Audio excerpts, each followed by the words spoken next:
1903년부터 1950년까지 살았던 조지 오웰이 말했습니다. 자네를 파괴한 자는 절대 그냥 보내지 마라. 묵묵히 기다리고 있다가 힘이 생기면 보복하라. 더 이상 보복해야 할 필요가 없게 되었다 할지라도. 2011년 12월 더미 헬렌이 박인채와 마리셀을 필리핀 검찰에 고소했다. 혐의는 횡령죄. 10여 년 전에 김다루에 더미한테 이와 비슷한 소송을 당한 적이 있었기 때문에 처음에 인채는 블루오즈의 고문 변호사에게 이 사건을 맡겼다. 그런데 이번 소송은 예전과 달랐다. 이번에는 상대 측이 검사를 돈과 프리메이슨 조직으로 압박했다. 그리고 이번이 훨씬 더 심각하고 위험했다. 프리메이슨은 필리핀의 정관계에 조직망이 두터웠기 때문이다. 게다가 블루오즈의 고문 변호사는 프리메이슨에게 질려 제대로 대응하지 못하고 있었다. 그러자 마리셀이 고모부인 곤잘레스를 떠올렸다. 10년 전에 형을 선고받아 5년 동안 옥살이를 했지만 퇴소 즉시 신청한 복직 요구가 대법원의 판결로 받아들여졌다고 들었었다. 일반인의 상식으로는 도저히 이해가 되지 않는 일이지만 그런 만큼 그의 영향력이 대단하다는 것을 반증한 셈이었다. 고모에게 연락해보니 그는 벌써 총경으로 승진까지 해 있었고 경찰청 본부에서 마약 단속반 반장으로 재직 중이었다. 처음에 인채는 아내의 의견에 반대했다. 필리핀의 경찰들은 워낙 부패가 심해서 친척이라 하더라도 신뢰할 수 없다는 것이 그가 반대한 이유였다. 하지만 마리셀은 그토록 가까운 친척에게 설마 나쁜 짓이야 하겠느냐며 남편을 안심시켰다. 곤잘레스는 마리셀이 들고 간 소송 자료를 훑어보더니 변호사를 당장 바꿔야 한다고 강조했다. 새로운 변호사를 선임해 줄 테니 70만 페소를 준비하라고 했다. 변호사 선임료와 사건이 종료될 때까지의 잡다한 비용을 포함한 것이라고 했다. 며칠 뒤 곤잘레스는 그 돈을 자신의 자택으로 보내라고 마리셀에게 지시했다. 마리셀은 곤잘레스의 조언대로 변호사를 해임하고 새 변호사를 기다렸다. 하지만 한 달이 지나도 선임해 준다던 변호사 소식은 없고 검사실에서 들려오는 소문은 박인채와 마리셀의 기소 가능성이었다. 그런데 곤잘레스는 마리셀에게 추가로 돈을 요구했다. 뭐라고? 약속은 안 지키면서 무슨 돈을 또 달라고 해요? 인채가 버럭 화를 내자 마리셀이 움츠러들며 대꾸했다. 그러게 말이에요. 고모한테도 말씀드렸지만 고모부한테 제대로 전달이 안 되는 것 같아요. 집에도 잘 안 들어오는데요. 고모부라는 그 사람 혹시 딴 집 살림하는 것 아니요? 아무래도 그런 것 같아요. 그렇겠지. 그러니까 우리 돈 받아서 그런 짓 하는데 쓰는 거겠지. 당신 앞으로 고모부하고 얘기하지 말아요. 전화가 와도 받지 말고. 그리고 지금부터는 내가 직접 나서야겠어. 네. 마리셀이 낮게 말하며 고개를 떨어뜨렸다. 그녀의 가슴은 그동안의 고뇌로 바짝 타버렸다. 핏기가 없는 낯빛이 파리해지며 슬퍼 보였다. 그러자 인채는 갑자기 아내에게 미안하고 부끄러웠다. 이 사건은 애초에 한국인들을 믿고 한국인들끼리 동업을 하다 한국인이 잘못하여 시작된 것이 아니었던가. 김다루에게 당한 후 이번이 두 번째다. 처고모부의 행태에 크게 실망한 인채가 아내와 함께 라오를 찾아갔다. 그는 몇 명의 기자들과 함께 한국의 신문고와 비슷한 단체를 운영하고 있는 언론인인데 그 단체에서는 매일 힘없는 서민들의 투서를 받아 자체적으로 취재하고 조사한 후 라디오와 신문을 통해 부패한 기득권층과 공무원들을 실명으로 신랄하게 비판하면서 문제를 풀어주곤 했다. 게다가 필요하다 싶으면 소송까지 불사하면서 약자들의 분하고 억울한 사정을 적극적으로 해결해주고 다녔다. 사정 이야기를 들은 라울은 그들에게 변호사 로하스를 소개했다. 그는 유명한 인권 변호사였다. 인채와 마리셀을 고소한 사건은 너무나 단순하고 명백한 무고였기 때문에 로하스는 검사에게 영향력을 행사하는 프리메이슨 조직원들을 차단하는 데 주력했다. 고사장, 검사의 결정이 나왔네. 이문식의 전화를 받은 승대는 반가움에 귀를 바짝 곤두세웠다. 네, 선배님. 그래, 어떻게 되었어요? 구속 기소가 결정되었지요? 승대의 물음에는 자기도 민망할 만큼 설레임과 기대가 잔뜩 묻어 있었다. 그 정도로 죄 없는 박인채와 마리셀의 감옥행을 눈이 빠지게 기다리고 있었던 것이다. 프리메이슨 조직의 힘을 믿었기 때문에 그가 원하는 결정을 받을 것이라고 믿어 의심하지 않았다. 하지만 결과가 지연되는 것이 짜증스러웠다. 필리핀은 원래 더딘 나라니까 하고 스스로를 다독이면서 그는 인채와 마리셀이 필리핀 감옥 안에서 학대당하고 성폭력에 시달리는 장면을 날마다 상상하며 즐겼다. 모든 죄를 덮어줄 테니 제발 살려달라고 애원하면 어떻게 침을 뱉어줄까? 얼마를 요구할까를 생각하며 자기도취에 빠졌다. 그랬더니 잔인하고 흉측스러운 미소가 입꼬리에 걸렸다. 아니, 그게 말이지. 필리핀의 거물 언론인하고 아주 센 변호사가 박인채를 돕고 있는 모양이야. 기각되었다. 네? 아니. 승대는 솟구쳐 오르는 기대가 한순간에 와르르 무너져 내리는 것을 느꼈다. 잠시 허탈감에 몸을 떨더니 이를 으드득 갈았다. 그럼 그 연놈을 감옥에 쳐 넣으라고 준 돈 50만 페소는 저에게 돌려주셔야죠. 뭐라고? 돈을 돌려달라고? 이문식은 이 좀스럽게 그지없는 녀석이 짜증났다. 그거야 이미 그자들을 고소하면서 선임했던 변호사 비용하고 프리메이슨 조직원들 활동비로 다 썼잖아. 잘 알면서 왜 이래, 아마추어같이. 그리고 앞으로 저쪽에서 헬렌을 상대로 무고죄와 손해배상 청구 소송을 걸어올 수 있으니까 미리 돈을 더 준비해. 헬렌은 너의 덤이라는 것을 명심해야 돼. 만일 헬렌의 소송 비용을 부담하지 않으면 그 여자가 먼저 덤이라고 자수해 버릴지도 몰라. 그렇게 되면 헬렌은 죄를 면제받고 그 여자가 모든 사실을 있는 대로 죄다 까발리면 너만 다친다는 것도 알고 있겠지. 앞으로 발생하는 모든 소송에서 자네가 불리할 것은 당연하고. 이문식의 말을 들은 그는 한순간에 새파랗게 질렸다. 더미의 약점을 가지고 몇 달 전에는 그가 이문식과 더미들을 협박했지만 이제는 이문식이 더미를 이용하여 그를 협박한 것이다. 이 역시 IQ 천재와 명문고 출신 수재의 차이였다. 검찰로부터 기각 통지를 받은 인채가 경찰청 본부 건물 안에 있는 곤잘레스 총경의 사무실로 찾아왔다. 곤잘레스는 그를 달갑지 않은 표정으로 맞았다. 고모부, 새 변호사를 선임해 주겠다는 약속을 지키지 않았으니 제 아내가 맡겨둔 70만 페소를 돌려주시오. 인체의 단호한 말투에 곤잘레스가 움찔했지만 이내 거만하고 거친 태도로 돌변했다. 무슨 말을 하는 거야? 그 돈은 이미 다 쓰고 없어. 돈을 다 쓰다니요. 도대체 어디에 썼단 말입니까? 인체의 집요함에 곤잘레스는 마른 침을 꿀꺽 삼키고 나서 입을 열었다. 짜증이 그의 얼굴에 잔뜩 올라 있었다. 자네도 알다시피 이번에 무혐의 처분받았고 항소도 기각되었잖아. 게다가 그게 다 내가 뒤에서 돈을 쓰면서 힘써준 덕분에 그리 된 거라고. 곤잘레스는 시치미를 뚝 떼었다. 더 이상 할 말이 없다는 표정으로 넉장거리라도 하려는 듯 두 팔을 크게 벌려 뒤로 젖히더니 그가 앉은 의자가 뒤로 벌렁 나자빠질 뻔했다. 인체는 아랫입술을 깨물고 그를 똑바로 쳐다봤다. 거짓말 마세요. 우리가 아무 죄가 없다는 것을 고모부도 처음부터 잘 알고 있었고 내가 선임한 변호사가 반박 서류를 잘 정리해서 그리 된 것이오. 또한 프리메이슨의 영향력을 차단한 것도 우리 변호사와 언론인 친구들이었어요.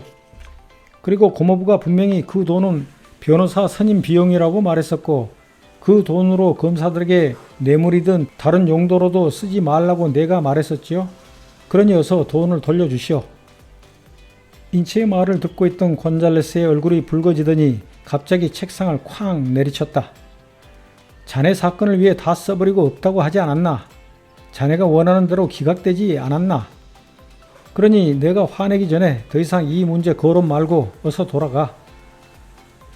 인체는 곤잘레스 총경의 사무실을 투덜거리며 나왔다. 우려했던 대로 곤잘레스는 다음 날부터 자기 힘으로 무혐의 처분을 받았으니 돈을 더 달라며 마리세를 달달 볶았다. 필리핀 경찰은 돈 앞에서는 가족도 친척도 없다는 소문을 익히 들었었지만 이 정도인 줄 처음 겪는 인체가 혀를 내둘렀다. 어쩔 수 없이 로하스 변호사와 상의하여 곤잘레스를 상대로 70만 페소 반환 청구서를 보냈다. 거기 OSC 맞지요? 헬렌 씨 바꿔주시오. 아, 나? 경찰청에서 근무하는 곤잘레스 총경이요. 로하스 변호사 사무실에서 보낸 반환 청구서를 받자 화가 머리끝까지 치솟은 곤잘레스가 OSC 사무실로 전화를 걸었던 것이다. 여보세요? 전화 바꿨습니다. 제가 헬렌입니다만. 나는 곤잘레스 총경이요. 당신과 소송 중인 마리셀의 고모부 되는 사람이요. 시간 나면 내 사무실로 잠깐 와 주시겠소? 잠깐만요. 헬렌은 옆자리에 있던 파블로와 상의했다. 고위 경찰이 그것도 소송 상대 측의 친척이 직접 전화하여 만나자고 하는 것은 상식 밖의 일이었다. 잠시 두 사람이 속닥거리더니 네 총경님, 저의 대부 파블로 씨하고 저희 변호사가 동행해도 된다면 내일 오전에 찾아뵐게요. 좋소. 그럼 내일 봅시다. 그날 밤 파블로가 이문식과 심종화를 만나 작전을 짰다. 그들은 수시로 부산에 있는 승대에게 국제전화를 걸어 전략을 상의했다. 필리핀 경찰들의 성격에 대해 익히 잘 알고 있는 파블로는 불과 몇 시간 만에 그의 프리메이슨 조직원들로부터 곤잘레스 총경에 대한 정보를 받았다. 곤잘레스는 5명의 시민을 살해하여 5년간 옥살이를 한 전력이 있었고 마약 범죄에 연루되어 있으며 2명의 후처들을 챙기느라 기회만 생기면 돈을 갈취하는 인물이지만 종교단체 INC의 비호를 받고 있다는 것이었다. 파블로가 먼저 입을 열었다. 분명히 곤잘레스가 우리 편이 되어주겠다는 조건으로 돈을 요구할 것이오. 얼마나 요구할 것 같소? 우선 20만 페소를 주시오. 20만 페소나? 심종화가 깜짝 놀라며 물었다. 하지만 이문식은 놀란 기색이 없이 총경 정도 되는 고위 간부가 어떤 일을 추진하려면 그 정도 금액은 껌값이네. 우리가 반반씩 부담하세. 아니 이사장, 내가 왜? 한두 해가 지나면 환갑인 심종화는 2년 전에 승대의 지분을 인수하면 생활비와 용돈을 벌어가며 따뜻한 필리핀에서 노후를 안락하게 지낼 수 있다는 이문식의 제안을 덥석 받아들였었다. 대학 동기이기 때문에 설마 자신을 속이겠는가 하는 믿음도 있었지만 독실한 기독교인인 그는 지분을 인수하기 전에 하느님께 기도를 했었다. 그리고 3일 만에 꿈속의 신으로부터 인수해도 좋다는 응답을 받았다. 그런데 인수한 후부터 회사의 거래처들이 하나씩 끊어지고 매출이 뚝 떨어지더니 처음에는 매달 100만원 정도의 생활비를 회사에서 받다가 지난 몇 달 동안에는 한 푼도 못 받고 있었다. 최근에는 오히려 자기 호주머니에서 돈을 내어 도와줘야 할 정도로 회사의 적자가 심각해지고 있었다. 그런데 심종화는 자기가 직접 연루되지 않은 이런 일에 왜 자기 돈을 써야 하는지 이해가 되지 않았다. 이사장, 윤원규와 박인채하고의 분쟁은 자네하고 승대가 책임지고 해결한다고 하였지 않는가? 내가 언제 그런 말을 했어? 이 사람아, 상황을 잘 봐. 지금 우리는 같은 배를 탔잖아. 그리고 저놈들이 포기하지 않고 끈질기게 물고 늘어지니 우리가 살려면 저것들을 죽이든지 병실을 만들어 버려야 하지 않겠어? 심종화는 못마땅한 표정을 지었지만 결국 10만 페소를 이문식에게 내놓았다. 심종화와 승대가 체결한 주식 양도 계약서는 동업자들의 투자 계약서 조항을 위반한 것인데다가 주식 양도 계약서에 서명하고 공증했다는 날짜에 사실상 승대는 마닐라에 있지 않아서 문서 위조 혐의로 고소를 당한 상태였기 때문이다. 미팅이 끝나고 헤어진 후 이문식은 파블로를 따로 만나 무언가 속닥거리더니 7만 페소를 건네주었다.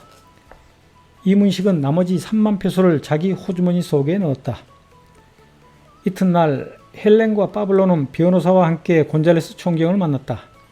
잠시 서로를 소개한 후 가벼운 얘기를 나누더니 네 사람은 박인채와 마리셀이 횡령죄 사건에서 무혐의 처분받은 것에 대해 분개했다. 곤잘레스는 이미 그들과 한패가 되기로 작정하고 있었던 것이다. 그 고위 경찰에게는 진실이나 정의나 처조카보다 돈이 훨씬 더 소중했다. 파블로가 곤잘레스를 은밀한 눈빛으로 바라보며 그에게로 상체를 내밀었다. 그렇다면 이런 방법은 어떨까요? 어떤 방법 말입니까? 말씀해 보세요. 누명을 씌우는 것입니다. 미스터 박이 총장님께 10만 페소를 주었다고 하고 그 돈의 목적은 살인교사, 살해 대상은 나와 헬렌. 내 처조카 사위를 살인교사죄와 공무원 매수죄로 고소한다? 그렇지요. 그렇게 되면 미스터 박의 반박도 만만치 않을 텐데요. 그의 뒤에는 언론인 라울과 변호사 로하스가 있어. 그 뒤처리는 우리가 책임지겠습니다. 파블로가 다짐하며 헬렌의 변호사에게 눈치를 주었다. 그러자 변호사도 고개를 끄덕였다. 곤잘레스가 잠시 생각에 잠겼다가 말했다. 미스터 박이 나한테 70만 페소를 돌려달라고 청구서를 보내왔소. 아마 조만간 소송을 제기할 것 같소. 그것도 우리 변호사가 대응해 드리겠습니다. 물론 소송 비용은 우리가 부담합니다. 내가 그를 살인교사죄로 고소하면 그쪽에서도 맞고소가 들어올 것인데 그 건도 우리가 소송 비용을 부담하겠습니다. 나는 은퇴할 날도 얼마 남지 않았고 자칫 이 소송건 때문에 내 연금이 다 날아갈 수도 있어. 곤잘레스 총경의 요구사항이 늘어가자 파블로는 쓴 웃음을 삼키며 잠시 생각에 잠겼다. 곤잘레스의 돈 문제를 해결해 주면서 오히려 그에게 돈을 가져다 바치는 우스운꼴이 되어가고 있었다. 하지만 그를 이용해야만 한국과 필리핀의 소송에서 이길 수 있다고 판단한 이문식과 고승대는 모든 비용을 부담하겠다고 파블로에게 약속했었다. 헬렌은 긴장이 되는지 무릎 위에 놓은 두 손을 쉴 새 없이 꼼지락거리고 있었으나 묵묵히 그들의 대화를 듣고만 있었다. 이윽고 파블로가 곤잘레스를 똑바로 쳐다보며 말했다. 그 건은 우리 뒤에서 자금 지원을 하고 있는 한국 사람들하고 협의하겠습니다. 그 한국인들이라면 이문식과 고승대 말입니까? 잘 아시네요. 그 두 사람뿐만 아니라 심종아라는 한국인도 우리를 돕고 있습니다. 그 한국인들은 돈이 많으니까 총경께서 섭섭하지 않게 해드릴 수 있습니다. 그 한국 사람들은 내 처조카 사위인 미스터 박보다 돈이 많소? 당연하지요. 더구나 세 사람이잖아요. 3명의 한국인이 뒷돈을 댄다는 말에 곤잘레스의 눈이 가늘어졌다. 그렇다면 마지막으로 한 가지 더 해줘야 할 것이 있어. 나를 당신의 프리메이슨 조직에 넣어주시오. 그 조직에 가입하려면 기존 조직원 3명 이상의 추천을 받아야 한다고 들었고 파블로 당신이 그 조직의 간부라는 것도 알고 있어. 파블로는 곤잘레스의 마지막 요구가 의외라는 표정을 지으며 변호사와 헬렌을 돌아보았다.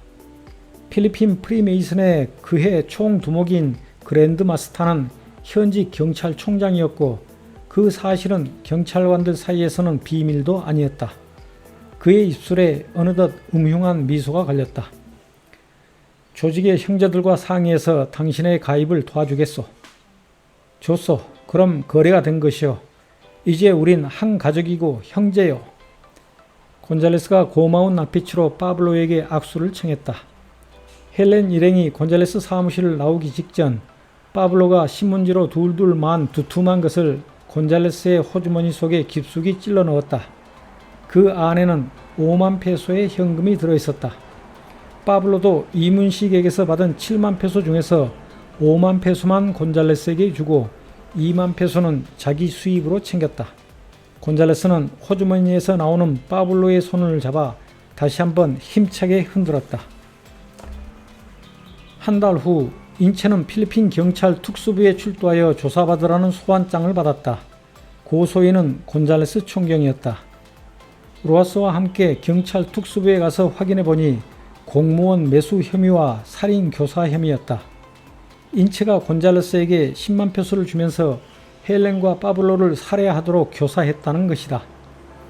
돈을 건넨 시점은 3개월 전, 돈을 건네며 살인교사를 했던 장소는 경찰청 본부 건물 내에 있는 자신의 집무실이라고 했다. 인체는 헛웃음밖에 나오지 않았다. 로하스도 너무 어처구니가 없는지 껄껄 웃었다. 어허, 총경이라는 자가 말이지. 만약 미스터 박이든 그 누가 총경에게 돈을 주면서 살인을 교사했다면 그 즉시 현장에서 체포해야 마땅한 것을 근무 시간에 자기 집무실에서 받았다고? 3개월이나 지난 후에 신고를 해? 그것도 마리셀이 맡겨둔 돈을 돌려달라고 청구서를 보내고 나니까 그제야 신고해? 사건을 조작하려면 좀 더 그럴듯하게 해야지. 이게 뭐야? 그거 참 웃기지도 않는 작자로군. 그러자 수사관들도 일단 사건이 접수되었으니까 수사를 하긴 합니다만 우리도 조금 웃기다는 생각은 하고 있습니다. 라고 말하며 뒷머리를 극적거렸다. 경찰 조사를 마치고 나온 인체와 로하스 변호사는 곤잘레스를 사기죄로 고소하기로 했다. 그동안 곤잘레스와 주고받았던 문자 메시지를 증거로 제출하기로 했다. 그날 밤 인체는 국민신문고에 민원을 신청했다. 살인교사 누명을 대사관에서 조사해서 벗겨줄 것을 요청했다. 그러자 일주일 후에 다음과 같은 회신이 왔다. 안녕하세요. 주 필리핀 대사관입니다. 국민신문고를 통해 요청하신 민원을 잘 접수하였습니다. 민원의 요지는 민원인의 필리핀 현지 사업 연관 분쟁과 관련하여 민원인이 필리핀 경찰 고위 간부를 매수하여 사업 파트너를 살해하라고 사주했다는 누명을 쓰셨다는 내용에 대한 진상 파악을 해달라는 내용으로 보입니다. 이와 관련 해당 경찰 간부를 확인한 바 필리핀 경찰청에 재직하고 있는 곤잘레스 총경으로 확인되어 대사관에 파견 근무 중인 서승국 경감을 통해 본건 민원 관련 면담 등을 진행하였습니다. 곤잘레스 총경은 자신이 민원인의 현지 사업 연관 분쟁을 도와주기 위해 노력했음에도 민원인이 이를 폄하하고 오히려 자신을 비난하여 화가 난 상황이었는데 민원인과 분쟁 중인 필리핀인 사업 파트너들과 그 변호사가 자신의 사무실을 방문하여 민원 내용과 같이 살인교사, 공무원 매수 등 혐의로 민원인을 무고할 것을 제안하여 진술서 작성을 하고 고소를 한 사실이 있다고 하였습니다. 이에 대해서는 가족 간의 문제를 외부로 확대시켜 미안한 마음을 가지고 있으며 민원인을 만나 원만히 화해하고 고소를 취하하겠다는 의사를 밝혔다고 합니다. 한국 대사관과 한국 경찰이 조사하는 것을 알고는 곤잘레스가 발을 빼려 하자 이문식과 승대는 애를 태웠다. 더미 파블로를 시켜 곤잘레스에게 더 후한 물질적 보증을 해주도록 지시했다. 일단 보증일 뿐이었다. 나중에 일이 잘 풀리면 원규나 인체의 돈을 갈취하여 곤잘레스에게 건네주면 될 것이고 설사 잘못되더라도 한국으로 도망가 버리면 보증이든 약속이든 휴지가 될 것이었다. 이문식과 승대의 푸짐한 돈과 변호사 지원을 약속받은 곤잘레스는 고소 취하하겠다는 약속을 쓰레기통에 버렸다. 고소를 취하하면 인체에게 70만 페소를 돌려줘야 하는 문제도 혼자 해결하기 힘들다는 점도 고려했기 때문이다. 한편 마닐라에서는 마리셀이 회사에 찾아가 회계 자료를 열람하려 하자 사장인 헬렌이 거부했다. 1년 전에 승대와 파블로, 헬렌이 참석한 이사회에서 모든 한국인의 회사 출입을 금지한다는 의결을 했었기 때문에 인체는 사무실 밖에서 아내를 기다렸다. 마리셀이 목소리를 높였다. 이봐요 헬렌, 나는 38%의 지분을 가지고 있는 대주주이고 이사회 멤버요. 그런데 왜 내가 회계 자료를 보지 못한다는 것이오? 헬렌은 아무런 대꾸를 하지 못했다. 필리핀의 주식회사법에 의하면 단 1%의 주식을 소유한 주주라도 회사의 회계 자료를 열람하는 것은 주주의 당연한 권리이기 때문이다. 직원들이 회사 내에서 벌어지고 있는 오너들끼리의 다툼을 불안한 눈빛으로 흘끔거렸다. 헬렌 곁에서 살깃띤 눈으로 마리셀을 노려보고 있던 파블로가 명령조로 말했다.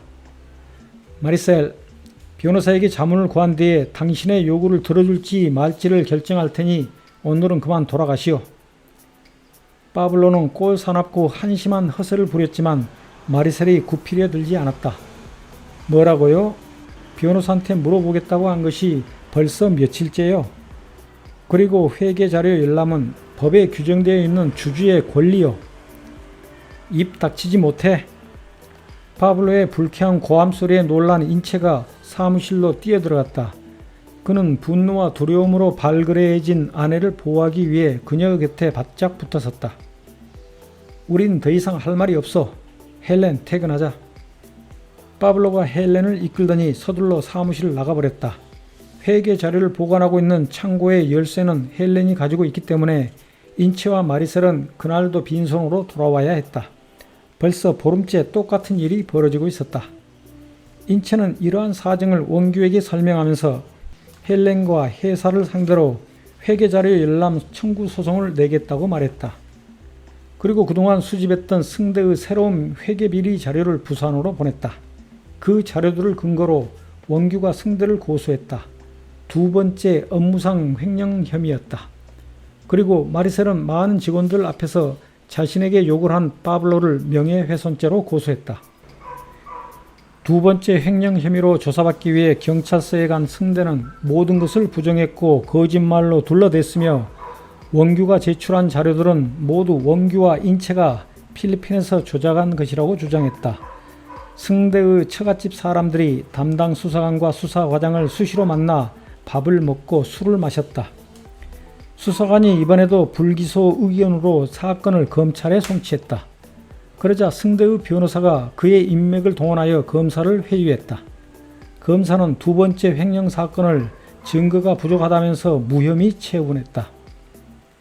인체가 원규의 전화를 받았다. 역시 한국 경찰과 검사는 믿을 수가 없네.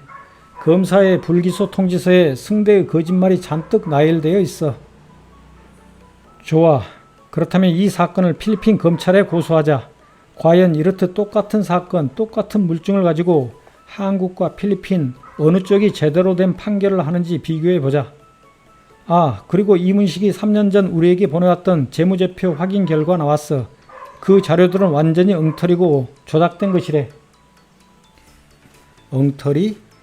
조작된 재무제표란 말이야? 그래, 국세청에 제출된 자료하고 비교해보니 매출과 당기순이익은 2배 이상 부풀려 놓았고 자산도 2배로 조작한 자료였어. 원규는 신음했다.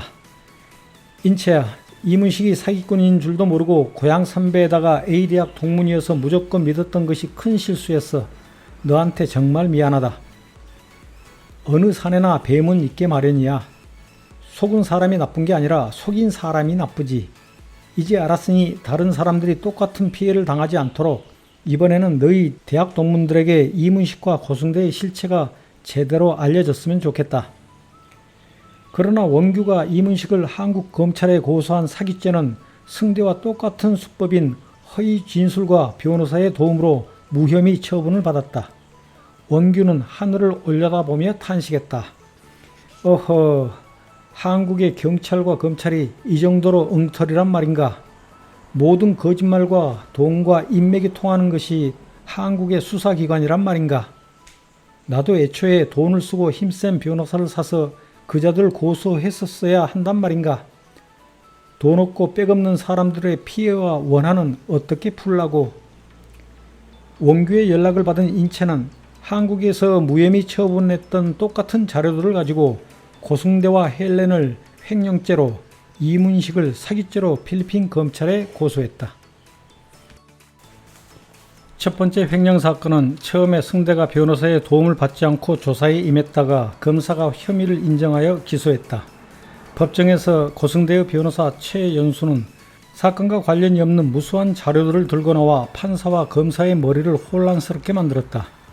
그는 온갖 거짓말과 허위 주장을 일삼았으며 명백한 증거는 더미들에게 책임을 떠넘겼다. 원규가 제출한 증거 자료들은 조작된 것이라고 우겼다. 검사는 헬렌이 서류상 사장일 뿐이고 실제적으로는 피고의 지시를 받는 더미이기 때문에 헬렌의 서명이 들어있다고 하더라도 피고인 고승대가 책임을 져야 한다고 주장했다. 그러자 최 변호사는 더미의 존재 자체를 부정하며 그들은 법적 권한과 책임이 있는 상근 이사들이라고 주장했다. 검사는 더 이상 반론을 제기하지 않았지만 방청석에 앉아있던 원규가 혼자 속으로 반박했다. 더미들은 법에 따르는 권한과 책임을 지는 상근 이사들이 맞다. 하지만 그것은 어디까지나 필리핀 법을 적용할 때다. 투자 계약서는 한국인들만 서명했고 한국을 관할 법원으로 했으니 필리핀 더미들은 한국법에 따르는 권한과 책임이 없다. 그러므로 한국 법정에서 다루는 승대의 횡령 혐의는 한국의 법에 따른 권한과 책임이 없는 더미들에게 책임을 전가할 수 없다. 만일 법정에서 투자 계약서를 인정하지 않고 필리핀 법을 적용할 것이라면 회사의 주주로 등기되어 있지 않은 윤원규는 고승대의 횡령에 의한 피해자가 될 수 없고 고소인의 자격이 없다. 최 변호사가 최후 변론을 했다. 존경하는 재판장님, 필리핀 법에 의하면 외국인은 회사를 경영할 수 없습니다. 그래서 OSC의 사장인 헬렌이 회사의 모든 경영권을 행사했고 피고 고승대는 헬렌의 지시를 받는 위치에 있었습니다. 피고인과 고소인 사이에 투자 계약서가 체결되었다 하더라도 회사 경영자가 그 투자금을 회사를 위해 어떻게 사용할 것인지에 대해서는 피고인의 권한 밖의 일이었습니다. 피고인이 지출한 금액은 피고인의 임금과 수당으로서 회사의 사장이 결제한 후 회사의 통장에서 직접 인출된 것입니다. 그리고 재판부에서 고려해 주셔야 할 중요한 세 가지가 있습니다. 첫째, 피고인은 피해자가 고용한 무장 경비에게 목숨의 위협을 받고 강제로 쫓겨났습니다. 둘째, 피해자가 제출했던 자료들은 필리핀에서 조작된 것들입니다. 셋째, 피고인 혼자서 회사를 발전시키기 위해 노력했습니다. 최 변호사와 눈빛을 주고받은 김승희 판사는 고개를 끄덕이며 승대를 쳐다보았다. 피고는 마지막으로 할 말이 있다면 하세요. 네, 저는 동업을 한 것이 아니라 투자를 받아 적자인 회사를 흑자로 만들어 가고 있었는데 흑자로 전환되자마자 회사를 강탈할 목적으로 피해자가 저를 위협하여 쫓아냈습니다. 제가 오히려 피해자인데 너무 억울합니다. 2012년 4월 고승대의 업무상 횡령죄 1심 판결이 났다. 결과는 무죄였다. 김 판사의 판결 취지는 이러했다. 피고인이 이 사회에 결의 없이 보수를 지급받았다 하여 그것이 횡령이라고 단정할 수는 없다. 오히려 피고인은 자금 집행 당시 상근이사 3명 중 2명의 서명을 받았다. 재판장에 나와있던 원규는 허탈했다. 상근이사 3명 중 2명의 서명을 받았다니. 판사는 필리핀의 덤이라는 존재에 대해 이해하기를 거부했고 인정하지 않았던 것이다. 이 판결 소식을 접한 어느 언론 매체에서는 이런 기사를 실었다. 필리핀 현지 교민들은 고 씨가 필리핀에서는 더미 방지법을 악용하고 한국 법정에서는 더미들에게 책임을 전가하는 교묘한 행태를 보였다며 재판부가 이에 대한 전문 지식이 없어서 벌어진 일인 것 같다고 말했다. 하지만 그것은 상식이 있는 일반인들의 법에 대한 무지였고 편견이었다. 어느 변호사가 말했다. 많은 시민들이 착각하는 것이 있습니다. 한국의 법원이 진실을 규명하고 정의를 구현하는 조직이라는 것입니다. 그게 아니거든요. 우리나라의 판사는 지나치게 많은 재량권을 가지고 있습니다. 물증과 심증 중에서 어느 것을 증거로 채택할 것인지는 판사의 권한입니다. 피고인이 죄가 있고 없고는 법과 물증에 의해서가 아니라 판사의 마음먹기 나름입니다. 그래서 법정은 판사의 마음을 쟁취하기 위한 전쟁터라고 말합니다. 전쟁은 온갖 수단과 방법을 가리지 않고 이겨야 하는 것입니다.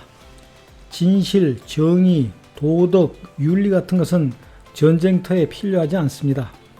변호사들은 그들의 변론이 진실인지 정당한지 비열한지를 따지지 않습니다. 승소하기 위해 필요한지 유용한지만을 따집니다. 유전무죄, 무전유죄라는 말은 법정에서 벌어지고 있는 전쟁의 한 단면일 뿐입니다. 판사의 마음을 움직이기 위해 실제로는 더 더러운 짓들을 벌이거든요. 또 다른 변호사가 말했다. 한국에서는 수사기관이나 법원에서의 선서 없는 위증은 죄가 되지 않습니다. 각종 준비 서면이나 진술서에서의 거짓말도 선서가 없으면 아무런 처벌도 하지 않습니다. 하지만 미국이나 다른 나라에서는 사법 방해죄가 된다고 하더군요. 사기꾼들은 우리나라의 법을 좋아하지요. 우리나라에서 사기꾼들에게 당하는 피해자들이 특히 많은 이유이기도 하지요. 정의와 무관한 모든 지식은 지혜가 아니라 쓸모있는 지식이라고 플라톤이 말했다. 지혜를 갖추지 못한 법조인들이 지도층으로 인정받고 존경받는 사회는 지옥이다. 블로즈 안마숍의 단골 고객 중에 안미숙 씨가 있었다.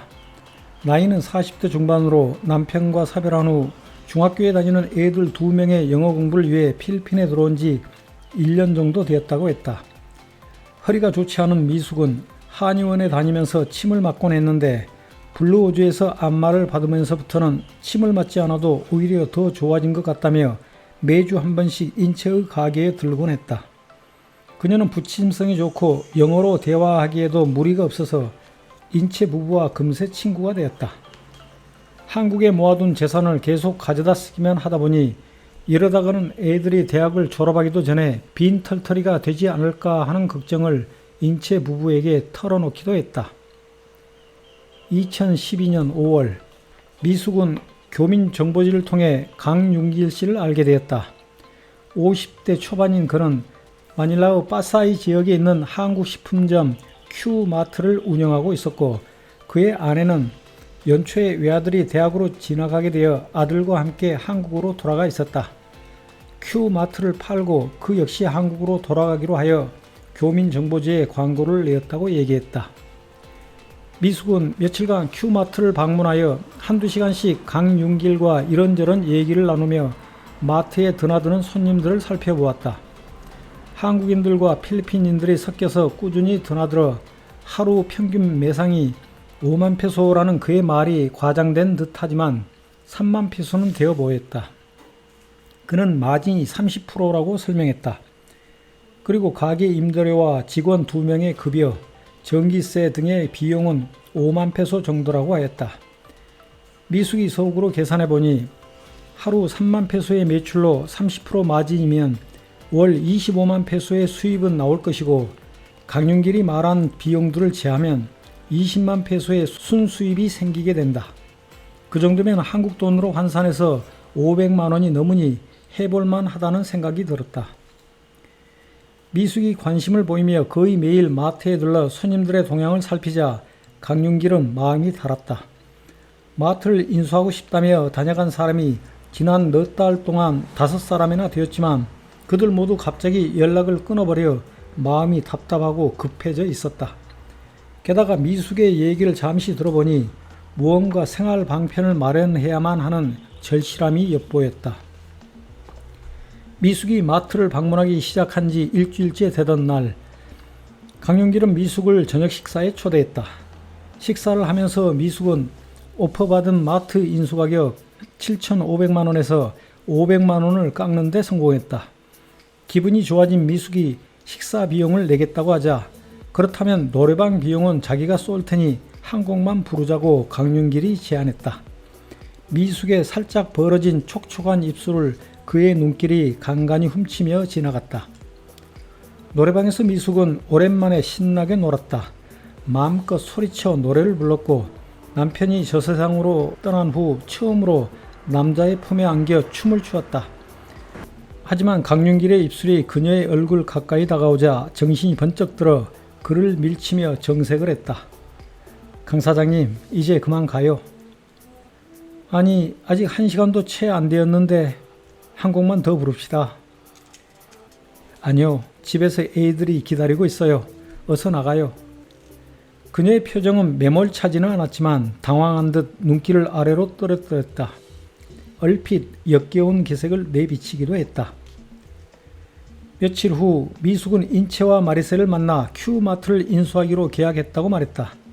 인체가 걱정하는 어투로 물었다. 필리핀 법으로는 외국인이 가게를 직접 소유하거나 운영할 수 없는데. 네, 알고 있어요. 강 사장이 썼던 회사 이름 그대로 쓰기로 했어요. 마트는 개인 회사로 등록되어 있고요. 지금 마트에서 일하고 있는 여직원 로즈의 명의로 되어 있는데 로즈하고 운전수를 제가 계속 고용하기로 했으니 문제 없을 것 같아요. 그럼 로즈라고 하는 여자 한 사람을 더미로 쓰는 것이네요. 괜찮을까요? 강 사장과 3년째 일하고 있다고 하던데 지금까지 한 번도 문제가 없었다고 해요. 마리셀은 들떠있는 미숙과 함께 마냥 기뻐하며 제재거렸다. 사업 시작을 축하해요, 안 사장님. 사장은 무슨... 개업식은 언제 하세요? 저희가 한번 찾아뵐게요. 그리고 우리도 앞으로 안 사장님 가게를 이용해야겠어요. 우리 가게에서 그다지 멀지 않으니까요. 개업식은 안 할 거예요. 잔금은 다음 주 월요일에 가게에서 정산하기로 했어요. 그러고 나면 곧바로 제가 운영할 거예요. 자주 놀러 오세요. 네, 그럼 남편과 함께 다음 주 월요일에 큐마트로 찾아갈게요. 마리셀과 미숙의 좋아하는 모습을 보면서도 인체는 여전히 걱정스러운 표정이 가시지 않았다. 강윤길의 더미까지 그대로 인수하기로 했다는 것이 목에 걸린 가시처럼 느껴졌다. 미숙이 큐마트를 정식으로 인수하던 날 아침 일찍 인체와 마리셀이 미리 준비해 두었던 아담하고 예쁜 꽃나무 화분을 들고 찾아갔다. 발갛게 상기된 얼굴로 미숙이 그들을 맞았다. 그녀 곁에서 장부를 확인해 주던 강윤길도 빙그레 웃으며 그들과 인사했다. 서로 처음 인사하는 사이였지만 인체는 그가 왠지 낯설지 않았다. 인체는 슬금슬금 로즈를 관찰했다. 얼굴은 그다지 예쁘지 않았지만 20대 초반의 처녀다운 싱싱한 젊음과 몸매를 가지고 있었다. 가게 입구에 앉아 흐릿한 눈빛으로 주변을 둘러보고 있는 그녀의 모습이 언뜻 미혹하지만 착해 보였다.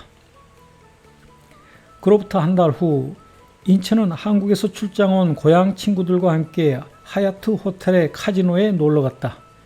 도박을 싫어하는 인체는 손님들이 원하는 경우에만 카지노에 가곤 했고 그 안에서 어슬렁거리며 구경만 했다. 친구들이 룰렛 게임에 열중하고 있는 사이 그는 사람들이 많이 몰려있는 곳으로 가보았다. 바카라라고 부르는 카드 도박을 하는 곳이었다. 그런데 그 자리에 강윤길이 앉아서 베팅을 하고 있었다. 그제야 인체는 그와 처음 마트에서 인사했을 때 어디선가 본 것 같다는 느낌의 이유를 알았다. 그가 앉아있는 테이블 앞에는 1,000페소짜리 칩이 수북이 쌓여 있었다.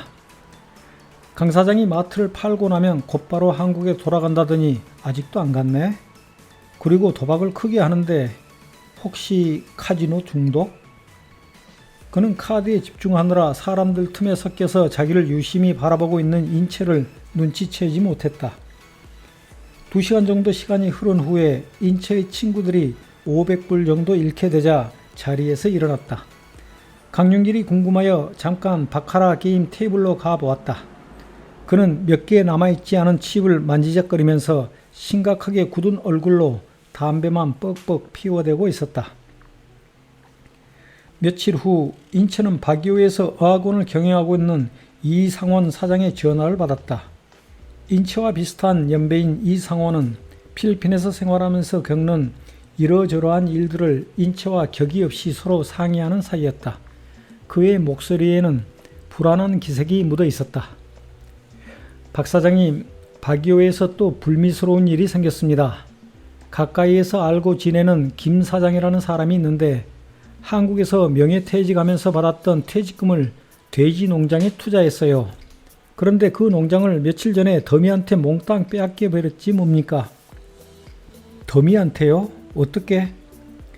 처음에는 다른 사람들처럼 주식회사를 만들어 회사 소유로 농장을 인수하려고 했답니다. 그런데 회사 설립을 도와주던 변호사가 자기 명의를 빌려주겠다고 했대요. 네? 변호사가 자기를 더미로 쓰라고 먼저 제안했다고요? 인체는 그 말에 충격을 받아 어안이 벙벙했다. 그렇다는군요. 그래서 변호사 정도면 어느 사회에서나 지도층이니까 믿고 그 사람 단독 명의로 개인 회사를 설립했대요. 농장을 인수한 후에 기존의 축사를 허물고 새로 더 크고 깔끔하게 지었을 뿐만 아니라 농장 안에 살면서 일하는 직원 가족들의 거주지도 새로 지었고요. 공사가 끝나고 축사에 돼지를 가득 채운 후 한국 사람들과 필리핀 지인들을 불러 개업식을 하려고 날을 잡았는데 개업식 하루 전에 변호사가 그러더래요.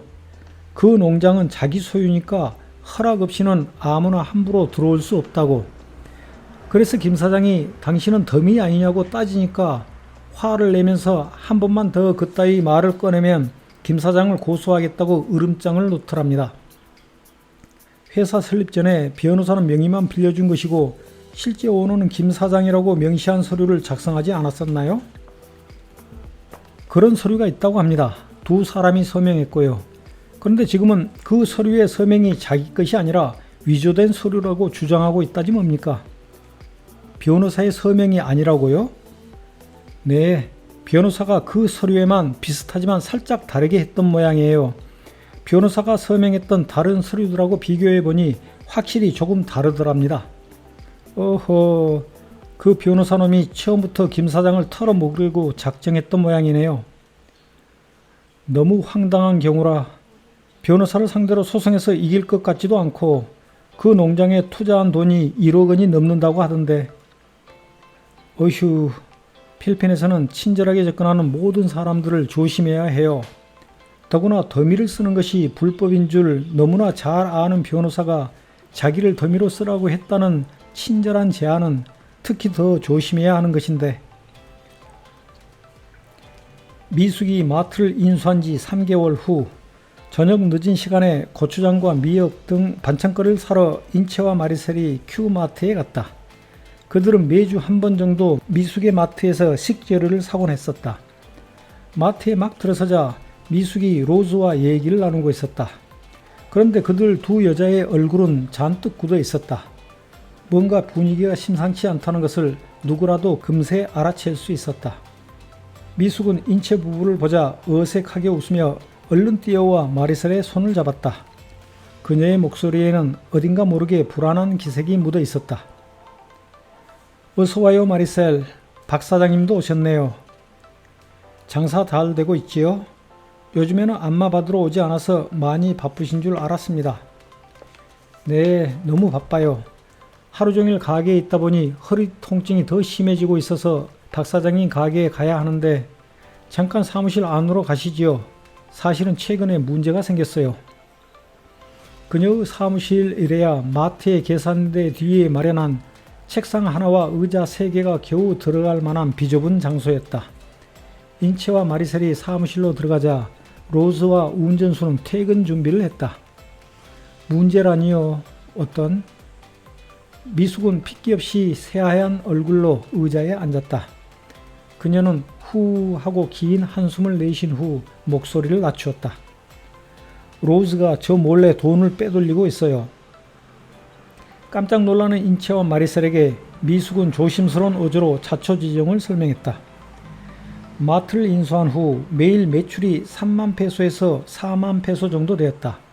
그런데 한 달 후 장부와 재고를 정리해보니 꽤 큰 액수의 돈이 비었다. 그때는 너무 바빠서 뭔가 잘못 계산했거나 재고 파악에서 실수가 있었거니 하고 넘어갔는데 지난달에는 더 큰 액수가 사라졌다. 그래서 일주일 전에 직원들 몰래 감시 카메라를 설치했다. 그러다 오늘 오후 잠시 마트를 비운 사이에 로즈가 현금을 꺼내 자기 가방에 담는 것을 적발했다. 로즈가 시인했습니까? 인채가 근심 어린 얼굴로 미숙에게 물었다. 아니요, 딱 잡아떼고 있어요. 그래서 감시 카메라에 녹화된 것을 보여줄까 하고 있는데 마침 두 분이 들어오신 거예요. 어허, 이런 일이 생길 줄이야. 안 사장님 지금부터 조심히 행동하셔야 합니다. 로스가 어떻게 나올지 걱정이네요. 잠깐만요, 제가 짚히는 것이 있는데. 인채가 아내 마리셀을 사무실 밖으로 불러내어 뭐라 속닥거리고 나서 그는 다시 사무실로 들어갔고 마리셀은 로스에게 다가갔다. 운전수는 벌써 퇴근했는지 보이지 않았다. 미숙은 초조한 기색으로 인채의 얼굴을 쳐다보았다. 무슨 일이에요? 로스에 대해 제가 모르는 뭔가를 알고 계시나요? 아닙니다, 아직. 문득 생각난 게 있어서 제 아내에게 확인해 보라고 부탁했습니다. 그나저나 취업 비자는 나왔나요? 아직 안 나왔어요. 브로커 얘기로는 다음 달에나 나올 거래요. 잠시 후 로즈가 퇴근하자 마트에는 세 사람만 남았다. 인체가 아내에게 물었다. 로즈가 뭐래요? 처음에는 아니라고 하더니 강 사장을 카지노에서 몇 번 보았다. 한국 사람들 중에 도박에 빠진 사람들은 가정을 돌보지 않을 뿐만 아니라 주위 사람들 모두에게 피해를 준다. 당신도 강 사장 믿으면 안 된다고 했더니 고개를 푹 숙이더군요. 혹시 그 사람과 사귀고 있느냐고 물었더니 대답을 안 해요. 제 느낌으로는 두 사람은 연인 관계인 것 같아요. 만약 로즈가 돈을 훔쳤다면 도박 자금이 필요한 강 사장이 시켰을 거예요. 미숙의 얼굴이 하얗게 질리면서 허공을 향해 깊은 한숨을 내뱉었다. 그녀의 어깨가 힘없이 내리앉았다. 인체는 아릿하고 쓰라린 아픔이 그의 가슴 한 구석을 후비는 것을 느꼈다. 빨리 더미를 바꿔야 할 것 같네요. 일단 오늘은 집에 가서 푹 쉬세요. 내일 아침에 제가 여기에 나와 볼 테니 당분간 로즈에게는 내색하지 마시고 이전처럼 잘 지내시고요. 그날 밤 로즈는 강윤길이 묵고 있는 숙소로 찾아갔다. 미스 안이 제가 돈을 훔치는 것을 눈치챈 것 같아요. 이제 어떻게 해야 하지요? 어떻게 하긴 회사 등록 서류에 누가 마트의 오너로 되어 있어? 그야 제가 오너로 되어 있지요. 하지만 그것은 어디까지나 서류상 그렇고 실제로는 이런 멍청하기는 그년이 이미 눈치챘다면 이제 확 까발려 버려. 내일 마트에 가거든 그년을 당장 내쫓고 다시는 못 들어오게 막아. 법적으로 내가 오너니까 그녀는 너에게 아무 짓도 못해. 알았어요. 저는 당신이 시키는 대로만 할게요. 로즈는 강윤길이 방금 그녀에게 시킨 일이 나쁜 짓이라는 것을 알고 있다. 그렇게 하면 미스 안이 불쌍하고 억울하게 된다는 것도 잘 알고 있다. 마트를 강탈하면 이 남자가 돈을 빼내어 이제까지처럼 카지노에서 탕진할 것이라는 것도 알고 있다. 카지노 때문에 그가 아내와 별거하게 되었고 그래서 그가 한국으로 돌아가지 않는다는 것도 알고 있다. 로즈의 몸은 잔뜩 긴장되고 두려움에 떨었다. 하지만 지난 3년 동안 뭐든 강윤길이 시키는 대로만 해왔으니 앞으로도 그렇게 해야 할 것만 같았다. 깊고 복잡하게 생각하는 것이 싫었다. 모든 문제는 그에게 맡기고 그저 하라는 대로 하면 마음이 편했다. 로즈는 그의 품에 파고들며 사랑한다고 속삭였다. 앞으로 무슨 일이 생기더라도 그녀를 버리지 말아달라고 사정했다.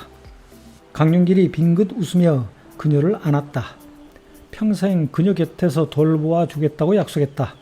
그러고 나서 그녀가 마트에서 훔쳐온 돈을 넘겨받았다. 그녀의 옷을 벗길 때에도, 그녀의 알몸을 더듬을 때에도, 그녀의 동굴 속을 헤집고 들어가 몸부림을 칠 때에도 그의 몸은 카지노에 가 있었고 그의 뇌리에서는 카드가 춤을 추고 있었다. 그 순간 로즈는 강윤길의 애를 낳아 함께 필리핀 곳곳을 그리고 때로는 외국에까지 여행을 다니는 행복한 꿈을 꾸고 있었다. 이튿날 아침 10시경에 큐마트에 간 인체는 가슴이 철렁했다. 마트 앞에 10여 명의 필리핀 사람이 모여 웅성거리고 있었다. 사람들은 놀라운 일을 구경하는지 모두 눈이 휘둥그레져 있었다. 마트 안에서 나오는 미숙의 울부짖는 소리를 듣고 인체가 뛰듯이 안으로 들어갔다. 그러자 로스가 표독스러운 표정으로 그를 노려보며 소리를 질렀다. 이봐요, 미스터 박. 이 여자를 당장 데려가시오. 여기는 내 명의로 된 내 가게니 이 여자가 또다시 여기에 나타나면 당장 경찰을 부르겠소. 로즈는 어제까지 주인으로 깍듯이 대하던 미숙에게 삿대질을 하면서 고함을 질러댔다. 그녀의 얼굴은 흥분하여 새빨개졌다. 미숙이 벌겋게 짓무른 눈으로 하소연해도 아무런 소용이 없었고 그럴수록 로즈는 더욱 기고만장했다.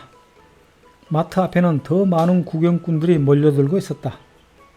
마트는 로즈가 단독 주인으로 등록되어 있었기 때문에 법적으로는 그녀의 소유다. 그녀는 더미일 뿐이라고 아무리 외쳐보아도 로즈가 부인하면 아무 소용이 없고 필리핀 법의 보호를 받을 수 없을 뿐더러 오히려 미숙은 모욕죄로 형사고소를 당할 수 있다. 로즈에게 정신적 피해 보상까지 해줘야 할지도 모른다. 이 상황에서 미숙이 마트의 돈을 한 푼이라도 건드리거나 물건을 하나라도 가져가면 로즈가 그녀를 절도죄로 고소할 수도 있다. 이 억울한 사정을 한국의 법정에 호소하여 강윤기를 처벌하거나 보상을 받을 수도 없다. 왜냐하면 한국의 판사들과 검사들이 필리핀의 더미와 한국 교민 사업가들의 실상에 대해 모르기 때문이다. 설명해줘도 모르는 체하기 때문이다. 피해자들이 제출한 물증보다 사기꾼들의 거짓말을 증거로 채택하기 때문이다. 사기꾼들을 명문대 출신 수재 변호사들이 지원하고 보호하기 때문이다.